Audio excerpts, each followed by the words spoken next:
18-0 playoff run from every single playoff series that was played. We, LCS, non-rational gaming, are now the outlier, thanks to NRG, who are banning Senna once again.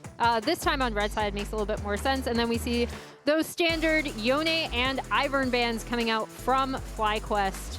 Yeah, so basically that means LEC was 2 sweeps, LPL was 2 sweeps. Yep. We had 1 sweep, which then makes, because we didn't have all sweeps, LCS the most competitive region in the world. Period. Let's go. No contest. That's what competition means. Yeah. Glad we figured that out.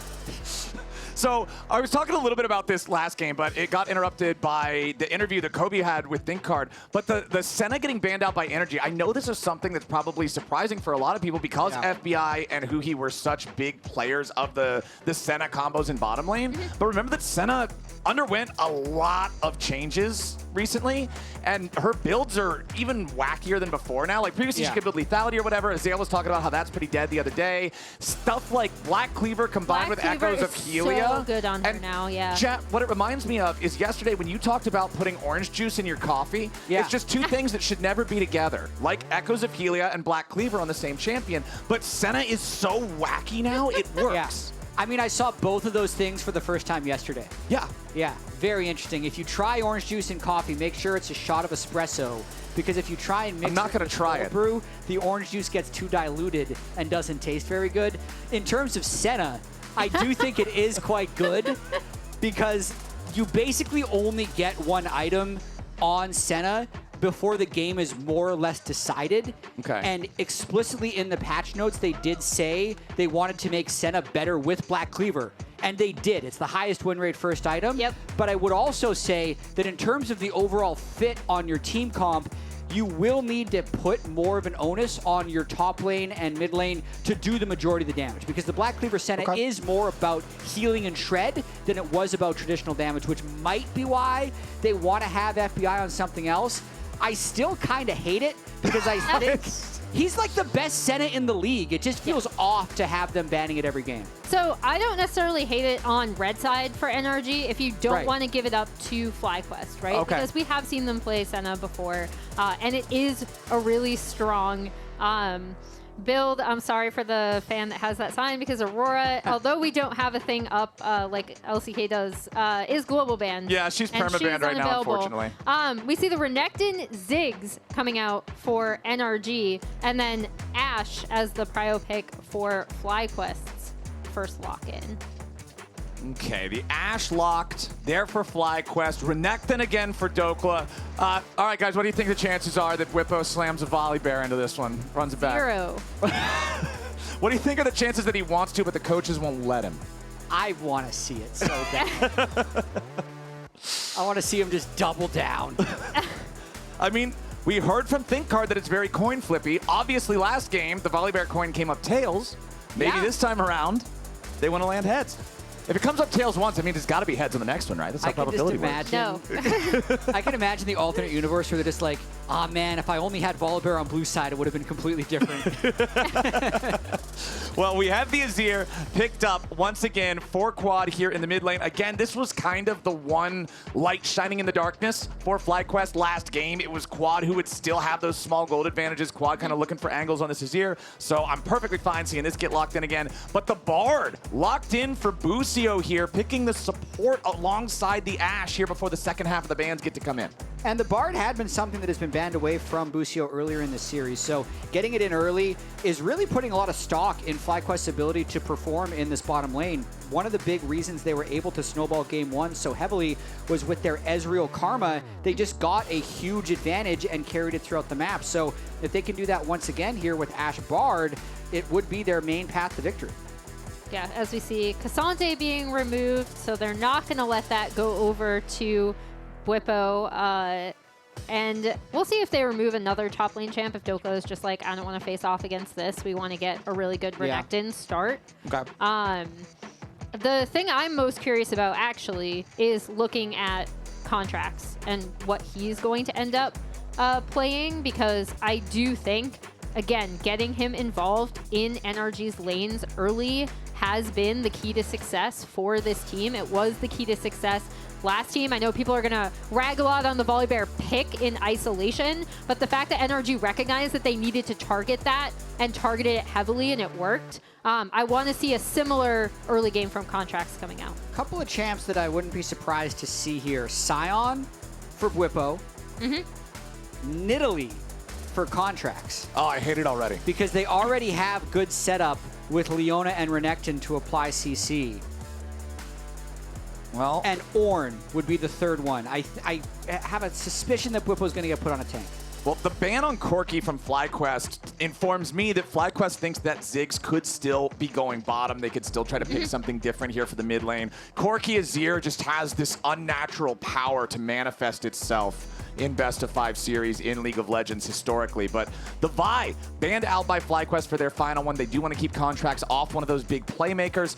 Let's see what NRG wants to lock in here. With the Corki banned away, if you do want Palafox on a mid-lane AD carry against the Azir, Tristana is still one of those ones who was just completely rampant throughout summer split regular season, but instead it would be the Zeri locked in. And theoretically, we still don't know where these picks are going. Right. Between the Zeri and the Ziggs. It is interesting that they're not picking jungle here and instead saving a potential counter pick or flex for their final pick. I think it's pretty rare to see jungle fall that far, especially on a red side draft. So I don't know what they're cooking. Maybe it is a Nidalee. Maybe Whoa, something that's else. locked. That's a Darius. That's locked. Wrong. This is not a Sion. This is a different type of champion. It's not his first Darius game of the split. He already played it. I'm trying to remember the matchup that he actually played it into, but he had a very successful game. It's another one of those picks that needs to be fairly far ahead in order to succeed. He played it against Sniper earlier on this year. It was Sniper's Cassante, so a different matchup here, but it's one of those Bwipo specials. And now we see the Sejuani coming out for Inspired as well. Again, I know we've talked about Inspired as a folklore jungle. He is very good at recognizing when he can affect his lanes. The Sedge, he will have some setup. I'm most curious to see how this top lane matchup goes, and there we go. There is the R5 Contractz Nidalee that I know you were so excited about, Flowers. Your face says it all. The only thing I like more than Nidalee is lane swaps.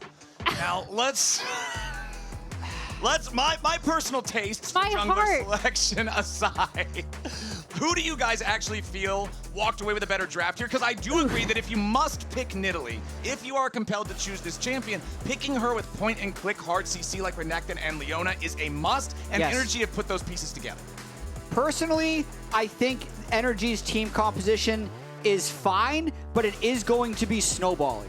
It's another one of those things where if the Nidalee Renekton can get a good 2v2 on Bwipo's Darius, it's going to make the rest of FlyQuest team comp incredibly fragile.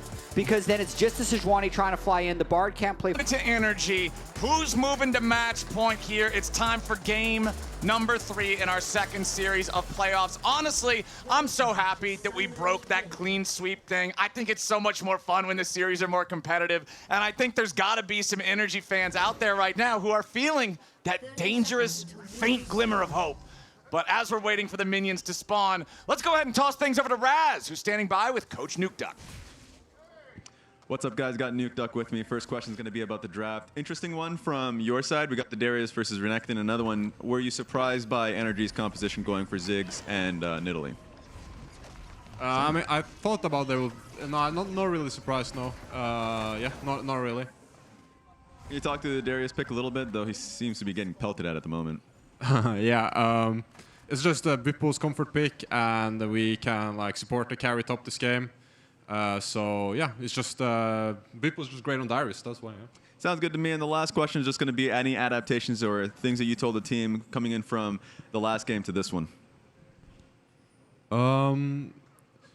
Yeah, just something about like early game, how we used our champions that we could do better, but it was like not relevant to this game. So yeah.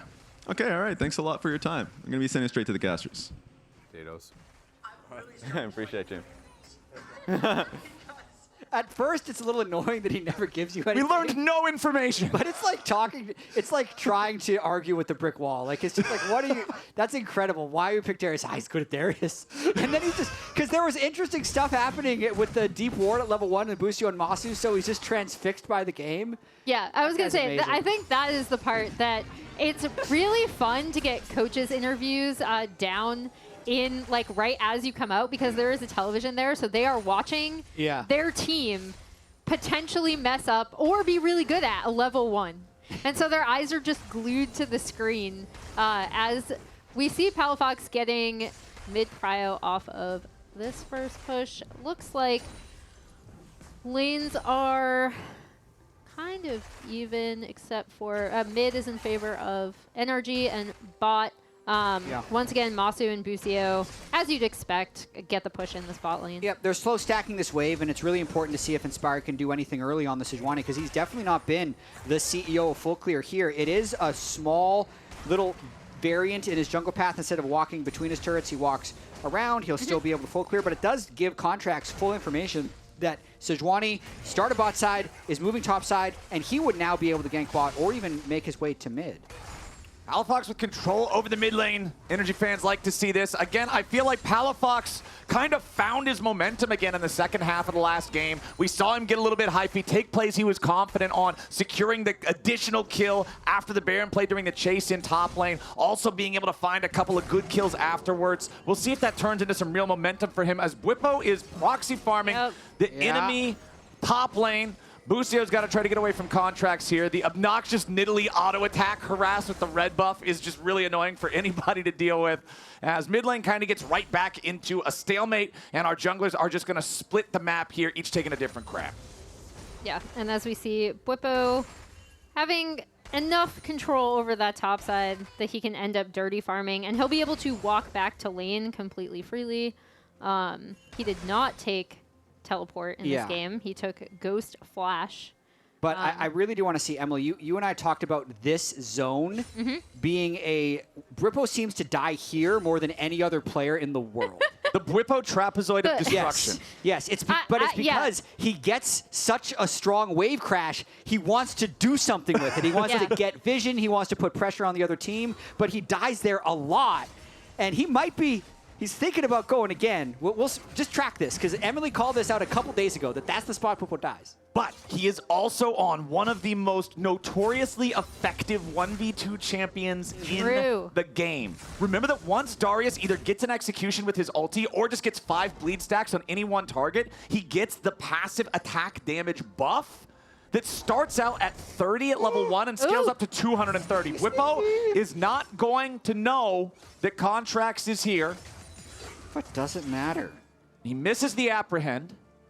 But Dhokla used all his cooldowns. Anyway. They're just going to wait. They know that Bwipo will not back up. That is not the Bwipo way. Decimate connects. Just popping the ghost. Walk it off. Contractz doesn't have any buffs. There's no way to catch up. Okay. Whole lot of build-up for a whole lot of nothing. Yeah, I mean, they do burn his ghost, so that's something if Contractz wants to revisit. But now Inspired is here. And Bwipo is still going to be able to push this in, and it will give Inspired and Quad a little bit of time to see what Contractz is up to. And we've been talking about this all series. Oh my God. This is updated. Jatt, how many times?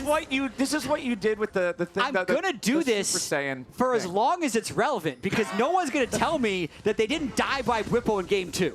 And if they win by Bwipo in this game, with all the like, he's already affecting the game so much. Like, think about how much time Contractz just wasted on Nidalee that he could have used to farm camps, get level 6, pressure grubs, take dragon. So he's already had a big effect on this game. The grubs only just now spawned. The pot was empty. Okay. Look, this is. I'm not going to fight you on this one. You've got me. You've got me on the numbers, but I've got you on the grubs. You did. All right. Fair play on that one. Yeah. But think about it. If Contractz had, okay, I'm not going to fight it. Okay. All right. What I'll say is that it did allow for Inspired and Quad to peek up, right? See what Contractz is up to, keep track of him, and that did give them first rotation on these grubs. Whereas NRG, again, we're just going to see the classic grub to Drake trade down here. We've been seeing a lot of this throughout the whole split. We're seeing it again a lot here today. So NRG will go ahead and secure themselves that first Drake. But the Grubs feel so nice if you can have the lane control, especially early on, to grab some extra plates out of them early, infuse the team with that extra early gold to start the snowball just a little bit faster. 7 minutes on the clock, and Inspired is in the enemy jungle looking to take the second spawn red buff, but Sejuani is not a speed clearer, and Contractz is on his way up. The ward is placed into the brush, the spear flies out, but it misses, as Inspired is already on his way back out. He knows he cannot finish this before the Nidalee shows up, and he does not win that fight. And Dhokla is already level 7, so he would be able to feint back and defend that red buff, but this is Bwipo crashing a wave and trying to use this timer for his advantage. You never want to fight Darius in a 2v2. This champion can absolutely annihilate skirmishes. Beautiful AShe arrow from all the way down in bot lane, and the follow-up is ready to go. Palafox with a lightning crash trying to get away, but not a chance. It's first blood for Quad, but all the credit over to Massu. The red buff was taken away by Contractz, so a slight win for NRG. The big story, though, is definitely Massu, Busio impacting the rest of the map. Not only did they fire the arrow, they fired the Bard up there, too, and he helped secure the kill. Yeah, and I mean, Busio was already rotating into position for that. It did look like Quad would have headed up as well if it become like a really big skirmish. I wasn't sure if they were aiming the arrow for Palafox or for further at the red buff, because the most important part is it looked like Fly was in a position where they were ready and they knew when they wanted to collapse in on it with that arrow. So good from them. I mean, we talk about how annoying AShe is, and that is exactly why. Gold leads everywhere for FlyQuest right now, except in the jungle role, which you would expect from a Nidalee and how fast she can move through the jungle. Huhi is trying to establish a little bit of vision here in the red quadrant of FlyQuest. Busio just needs to get him out of here. Maintain control over their own side of the map, as Massu's job farming up the minions isn't really being interrupted by a whole lot of anything. I will be interested, just again on the same point that you said earlier, Emily, how well will NRG be able to use this Ziggs to secure turrets, rotate him around the map, and just really put the pressure on these objectives? Yeah, and I mean, that is why it's kind of interesting that it was FlyQuest that ended up with the grub take on topside when all was said and done, because A, of how Contractz was kind of setting up in there and trying to get onto the Darius, but then B, not that the early Drake is anything to sneeze at, but that grub pushing power on turrets with Ziggs is so nice to have. Very, very powerful, as Inspired will secure the next Scuttle Crab here for FlyQuest. Critically, they are going to secure this one just shy of a minute before the second pot of grubs spawns. They've already got the first 3. If they can hit the full 6, they'll feel so good about denying all of those from the side of NRG. As, all right, not a whole lot else really going on here. You can see Massu and Quad both just hanging out, but nobody's nearby. I think we're definitely going to see something happening up at those grubs, though, because Palafox already swapped bottom. So they're already moving the Ziggs towards mid lane to try and have more people up there for the fight. And Bwipo has to ghost again. Let's see. Yeah, he's going to lose his bone plating. Dhokla already used Slice and Dice. Bwipo finds the Decimate heal onto 2. Apprehend as he tries to flash away. Inspired wants to help him out. Massu with a nice arrow yet again, but it is not enough. NRG sent enough dudes. 3v1 can burst down the Darius. NRG's going to tie up the game in kills. Busio's down here in the bottom lane, trying to make sure they can maybe get something else here on Palafox. Bard himself doesn't do a whole lot of damage, but you don't need a whole lot when you got aim like that on the ulti. He'll set it up for Quad to knock it down. And that just shows the priorities of the two supports. They both had free time because their carries had moved to mid lane. One chooses top, one chooses bottom. Getting the kill onto Bwipo and the 3 grubs secure to stop FlyQuest from getting 4 grubs is very valuable. It'll just be a question of how much that costs them, since Quad is really off to the races now. Yeah, Quad's off to the races, but Dhokla is in a really good spot in this top lane as well. And yeah, they are able to deny the full grub take. So even though they weren't able to get those early grubs off of the topside moves that they made themselves earlier, they are able to deny FlyQuest and should be in an all right position to potentially contest for Drake if they want to. This is the closest first 12 minutes of any game so far. Both of the previous games, remember that after the lane swap was done around 10 minutes in game number 1, FlyQuest was up over 2,000 gold. In game number 2, Energy was up over 3,000 before turret plates fell. Now, just 12 minutes in, we've got not even 500 separating the two teams. So the early game has been the most even so far in the series in game number 3. Absolutely love it in the first round of the LCS playoffs here. Closest series this weekend in the world as well.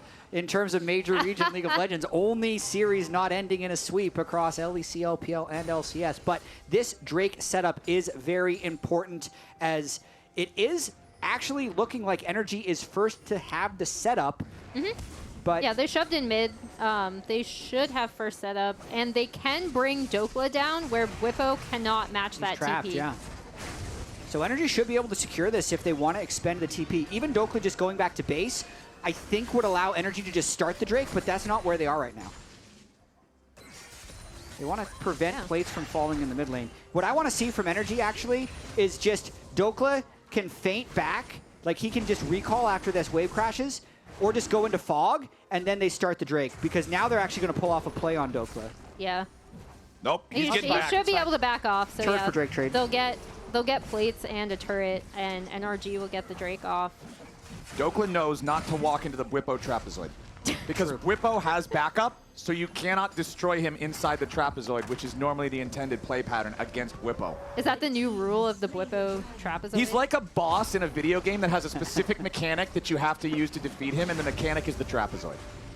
He hasn't died in the trapezoid yet this game, so he's evolving. Well, that's exactly. He's evolving, and they're also still figuring out the mechanics of the boss fight. True. You got to learn. It's like Dark Souls. It does show how differently you actually have to play the early game when your top laner doesn't take teleport. Yeah. Because this, I think in a normal game state, the top laners would have just been playing this little game of chicken about who can interrupt the teleport as they fight Drake. In this case, it's just a full trade. And it leads to this, too. Okay. Energy wanted to make a 4-man dive on this bottom lane play, but look at Dhokla. The teleport cooldown was used, but it was interrupted. He couldn't make his way down here. So with only a 3v2 advantage as opposed to a 4v2, Energy's got to call off the play. Yeah, and Quad's able to push this all the way up. Dhokla is going to respond to that wave in topside, but the TP stop here was absolutely crucial because otherwise they definitely would have gone for that bot side dive. And you can see based on the cooldowns, it looks like it was inspired with the Glacial Prison, stopping that one to make sure that the Renekton could not make his way down to the fight. FlyQuest now enjoying a 1,500 gold lead. Here's your replay of it. Yep, he slides forward, wanted to try to catch him with just the Arctic Assault, I think, but as soon as he doesn't close that gap, he knows the ult, he needs to be committed. Happy to spend that one. A much shorter cooldown than a Renekton TP. Yeah, and it's really important, right? Because it stops the dive. Bwipo should be able to push this wave up on the bot side, as we see Quad catching the wave in mid.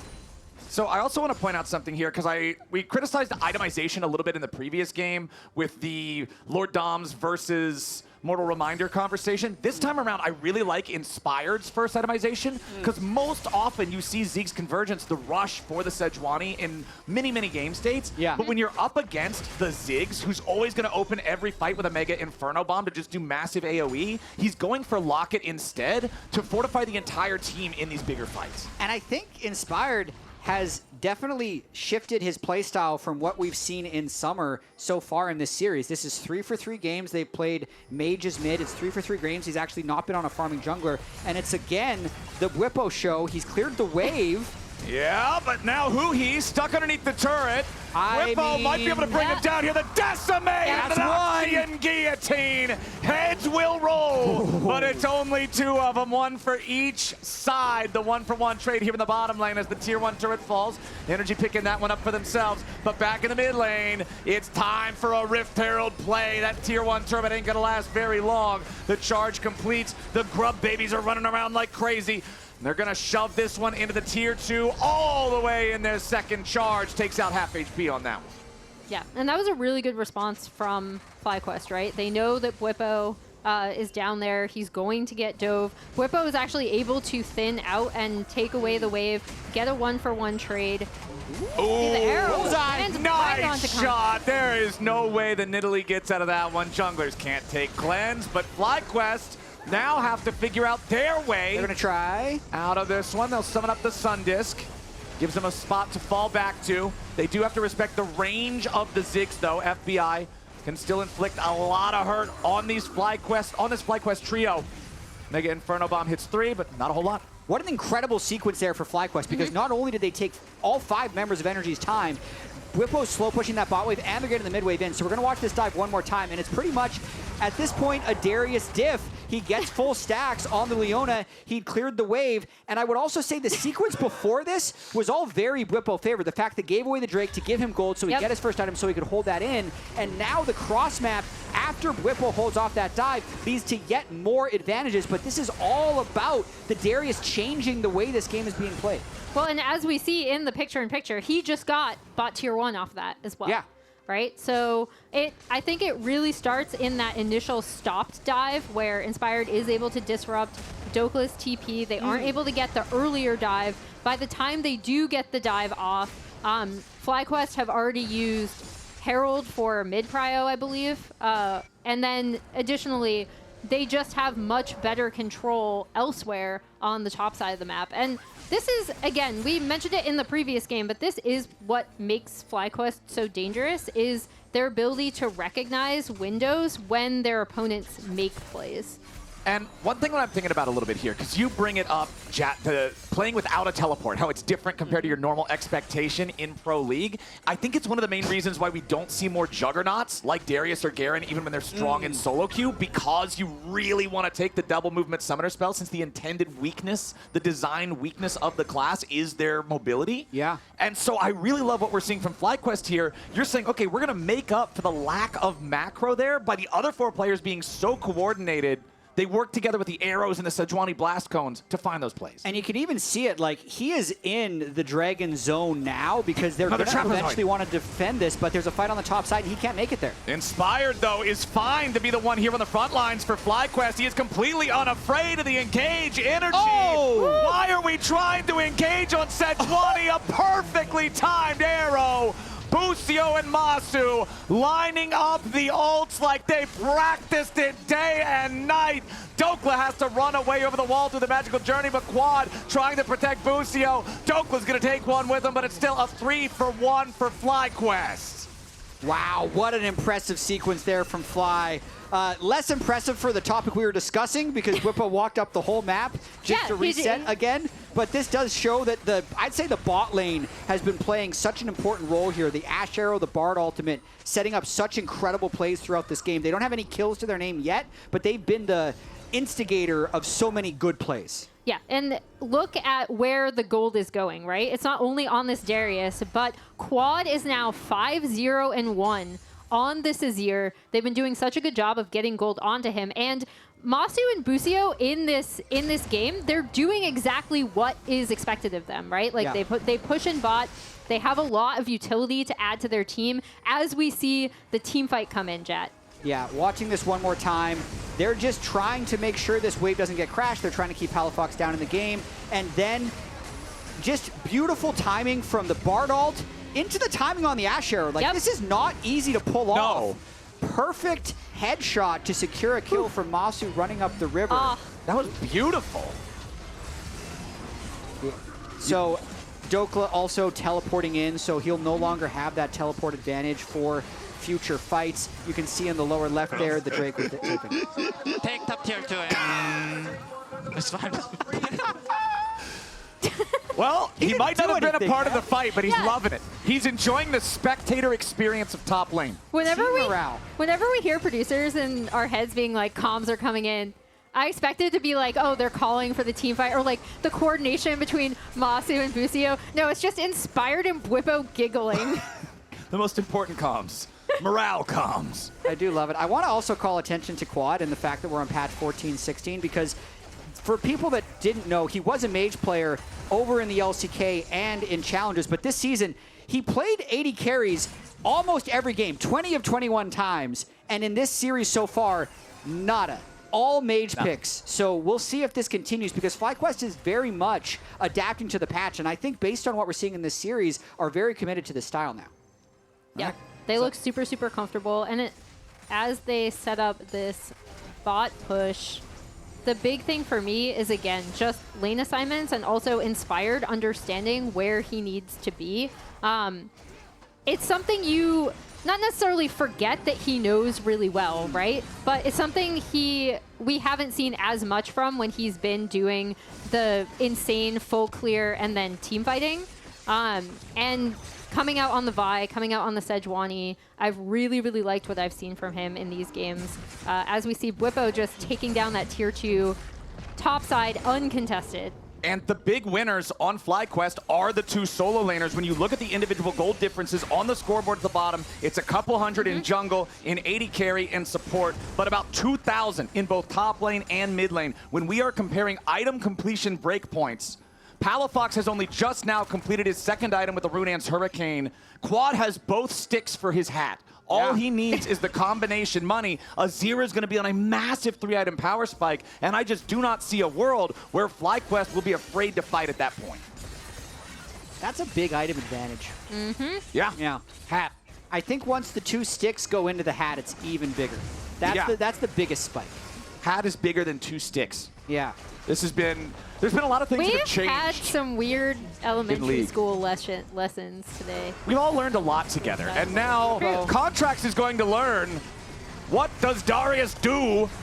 And I guess if he's in the middle of 3 people, he might not do a whole lot. Looks like he might die here. Yes, sir! Contractz shows him what Nidalee does, but the counterattack from FlyQuest is there, and Huhi gets locked up and beat down. Bard ulti misses that time. Just a 1-for-1 trade. Bwipo thought he had a little bit more power than he actually did. I think the Sterix gauge might have gave him some false confidence on that one. He drops. NRG's going to be happy for any sort of an even trade at this point in the game. 5,000 gold behind. Even with that, though, FlyQuest have mid-prio, right? And they had set up bot, which they ended up having to kind of abandon to come to this fight. But they still end up getting mid-tier 2 off of that, even though it was an NRG kill onto Bwipo.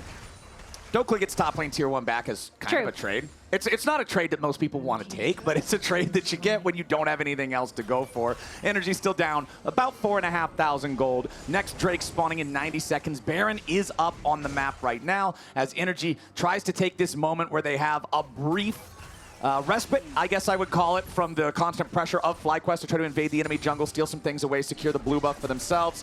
But NRG... They want to do something. Yeah, they threw out that Zenith blade looking for Bwipo, but now his apprehend connects. NRG could be in some serious danger. Bwipo, though, he's going to find his first kill. FBI gets guillotined, and Bwipo redeems himself in mid lane. A binding into the wall, and Palafox will fall. Massu picks up another, and it's black and white screens for 4 out of 5 NRG players. This series has been the complete Bwipo experience. You're getting the good with the bad. Game 1, solid. Game 2, not. Game 3, a little bit of both. So I want to see what happens to the rest of the series. That example was them trying to dive the Darius, but Bwipo knowing the limits better than NRG, and they end up almost baiting themselves into what could be a game-deciding play. That's multiple kills over to Darius. That's the Baron over to FlyQuest. They can reset and move for the Drake. Well, it's not like the turret was in any health state for them to just burn it down super quickly, right? They're diving tier 1 mid as they approach. As we're about to see the Bwipo show, Dhokla already has to burn his ultimate, and then, you know, Duckmaster Darius just comes through. But it's really easy for FlyQuest to just sit back, kind of let NRG crash onto them. They had no... We just need that whole series of Bwipo emotes, I think. Yeah. They had no chance of taking down that mid-tier 1, as we're already fighting in bot lane. They are wasting no time. The arrow doesn't hit on that one, but Inspired is still locking Huhi up. There we go. A little bit of tempered fate to guarantee that Leona isn't getting away. Massu goes on a killing spree. FlyQuest now with a 5v4 for the next 25 seconds. Let's see what they want to do with it. They've got the Baron. They've got total control over the Rift. Palafox is split pushing top, but Bwipo's going to meet him. Such an interesting game here for FlyQuest. I know we've done a lot of discussion about Bwipo, but I think, to me, the stars of this series so far have actually been Massu and Busio. Game 1 with the Ezreal Karma, and this game especially, this Ashe Bard has been absolutely everywhere, never really being in a dangerous situation, putting energy in so many dangerous situations themselves. And now they're just slow pushing these waves and actually trying to take 2 inhibitors while their Baron is up, not prioritizing the Infernal Drake because they're so far away from Soul anyway. I really like this play to just slingshot their gold advantage as much as possible while they have Baron. All right, tier 3 turret's already down in mid. Might as well do the same thing here in bottom. FlyQuest sees no reason not to. Dhokla had to pop the ulti, but now he's in full retreat. Palafox coming around for a flank, but it's a very late angle. Huhi might just die again. He's got 20% HP. Dhokla singing the same song. That pincer attack is just going to lose all the gas before it even really starts.